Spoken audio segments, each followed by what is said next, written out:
ফরহাদ চিনেন না আমারে পাইনি বললে চিনবে না ফরহাদ ঘুমাইছে নতুন তো শুয়ে হয়ে গেছে আরে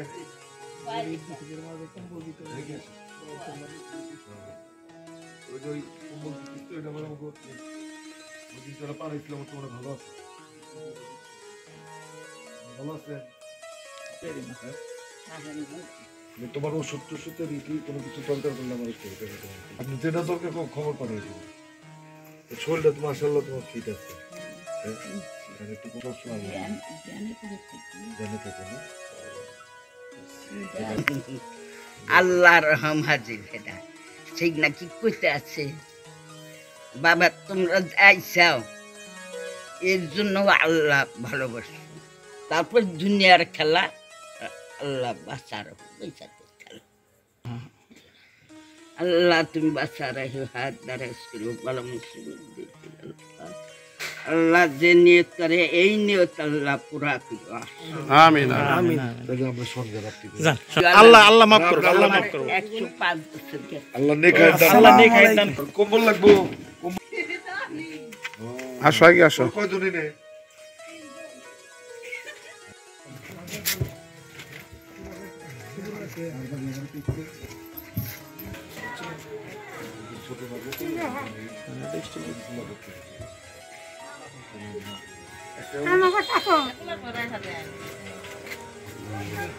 আমরা কি করছি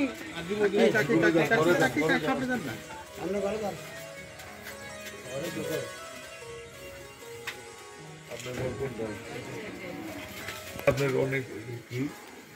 ইনশাল্লাহ চিত্ত গেছে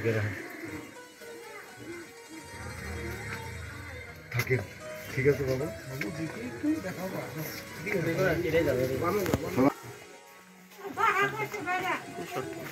ফুল শট শাইন আর ফুল শট আর লাইট আছে আর ফুল শট বাস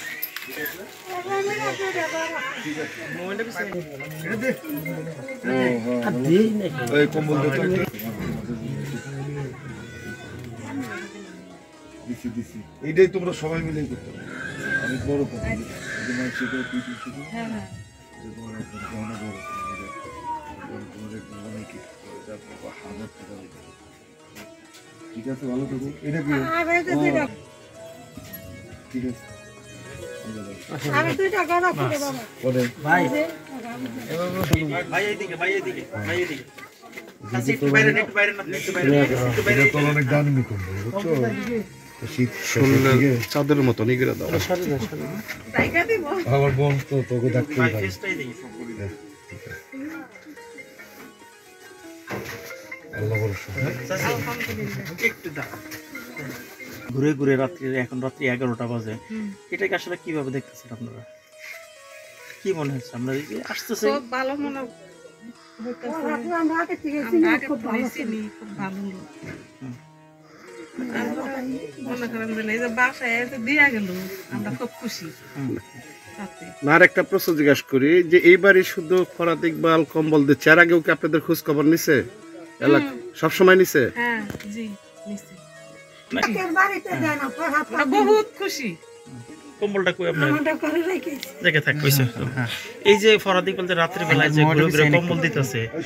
আসলে আপনারা কি এটাকে আসলে কতটুকু ভালোভাবে দেখতেছেন ভালোভাবে নাকি ফরাদ আমরা আগে থেকে ভালোবাসি ফরাদ আগে থেকে ভালো কেউ কারো বাড়িতে দেয় না ফরাদ দেয়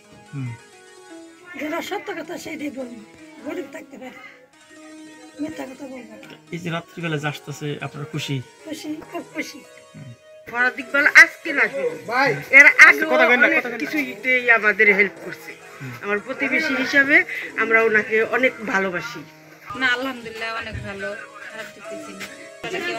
অনেক রাত্রিবেলা প্রায় 11:30 মতো বসতেছি সে দিতেছে আমাদের এখানে এসে দিয়ে গেল বাড়ি বাড়ি অসহায় দেখে কিন্তু এরকম তো অনেকে করে না যা দেখলাম যেন পুরো ভাইটা কাজটা ভালো করবে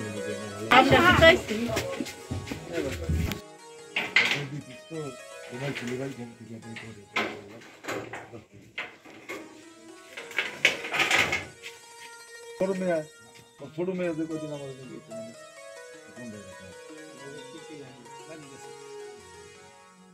ভাই কিছুক্ষণ আগে দেখলাম যে রাতের বেলায় ঘুরে ঘুরে আপনি অসহায় শীতার্ত মানুষের পাশে গিয়ে আপনি কম্বল বিতরণ করলেন। আর শুধু এখানেই না, আমরা ইতিমধ্যে দেখছি টাঙ্গাইলের বিভিন্ন প্রত্যন্ত গ্রাম অঞ্চলগুলোতেও আপনি সেই অসহায় মানুষের পাশে গিয়ে সেই কম্বল বিতরণ করছেন। এই যে রাতের বেলায় কম্বল দিচ্ছেন এবং মানুষের দিনের বেলায় মানুষের পাশে যে কম্বল দিয়ে চাচ্ছেন, আসলে মানুষের প্রতিক্রিয়া কি, এবং এই যে ঘুরে ঘুরে মানুষের যে পাচ্ছে আসলে তারা কি বলতে চাচ্ছে এবং আপনি তাদেরকে কি বোঝাতে চাচ্ছেন? দূরে থেকে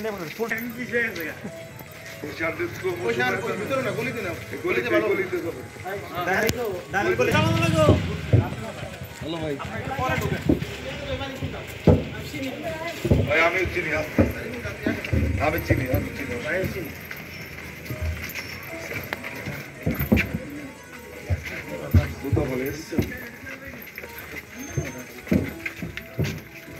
ধন্যবাদ আপনাকে। আসলে আমি ওই আমার দলের নেতা, আমাদের বিএনপি ভারপ্রাপ্ত চেয়ারম্যান তারেক রহমানের নির্দেশে আমি টাঙ্গাইল সদর 5 এবং 12টি উপজেলা এবং টাঙ্গাইল পৌরসভার 18টি ওয়ার্ডে মানে নিজের সাধ্য অনুযায়ী কম্বল বিতরণ করার চেষ্টা করছি। আসলে তো এত কম্বল দেওয়ার অবস্থা আমাদের নাই, তারপরও আমরা যতটুকু পারছি চেষ্টা করছি। বিশেষ করে গ্রামগঞ্জে বিভিন্ন ইউনিয়নের ওয়ার্ডে আমরা দিচ্ছি। শহরে কিছু কিছু বাড়িঘর আমার হঠাৎ মনে পড়লো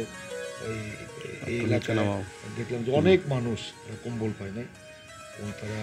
খুবই অসহায়, দরিদ্র বা চাওয়ার মতো তাদের কোনো অবস্থা নেই। সেই জন্য আমি বাড়ি বাড়ি এই কম্বলগুলো দিলাম। আসলে এটা মানে রাজনৈতিক কোনো উদ্দেশ্য না, মানুষের এই কম্বল পেয়ে যদি কিছুটা শীতের মধ্যে উষ্ণতা লাভ করে, এবং সেটাই আমি মনে করি যে আমি খুশি হব, এবং আমার দলের পক্ষ থেকে এটা করছি, চেয়ারম্যান নির্দেশ দিচ্ছে,